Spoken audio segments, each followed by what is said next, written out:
If you have a child or grandchild under 18, you may have recently heard about something called a Trump account. And if your first thought is, wait, what is that? Don't worry, you're in the right place. At a high level, it's a new type of IRA designed for children. These accounts can be opened for children under the age of 18 that have a valid Social Security number. But is this an account you should even consider opening and contributing to?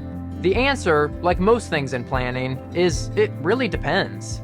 So let's walk through the details and how to think about it. This is one of the more unique aspects of the account. Contributions cannot actually begin until July 4th, 2026, and they generally stop starting January 1st of the year the child turns 18. There is also a pilot program where certain U.S. citizen children can receive a $1,000 government seed contribution to get the account started. This program is specifically for U.S. citizen children born between 2025 and 2028 that make the proper election. More on that in a second. The annual contribution limit is $5,000 per child in 2026, but there is also a separate employer contribution cap of $2,500. Now we're about to get into some numbers, so bear with me. It's important to note that the $1,000 government seed contribution does not count towards the $5,000 annual limit. However, the $2,500 employer contribution does. So if an employer contributes $2,000 to an account, family and loved ones can only contribute an additional $3,000 for 2026.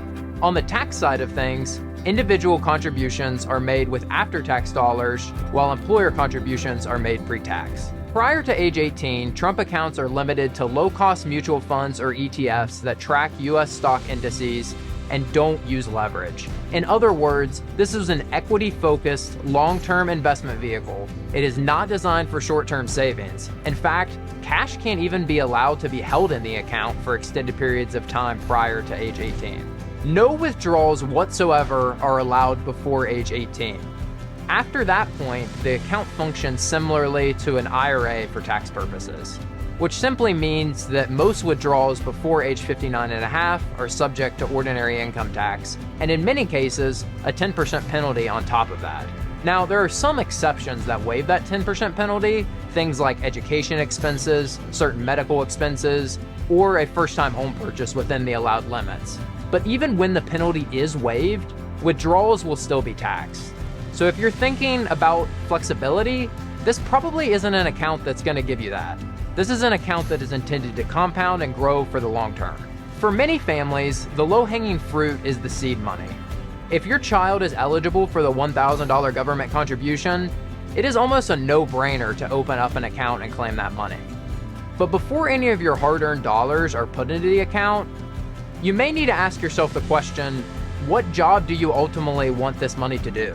If you are thinking about very long-term goals, things such as helping a child or grandchild build a financial foundation, contributing to a Trump account may make sense.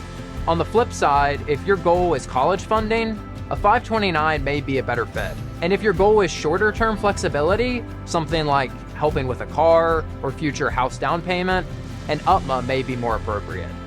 The goal here is to not force Trump accounts to fit every situation, but instead try to understand where they fit best in the landscape of available options. According to current guidance, parents or guardians can begin the process through trumpaccounts.gov or by using IRS Form 4547. The online process is designed to open up the account and, if eligible, elect the government seed contribution.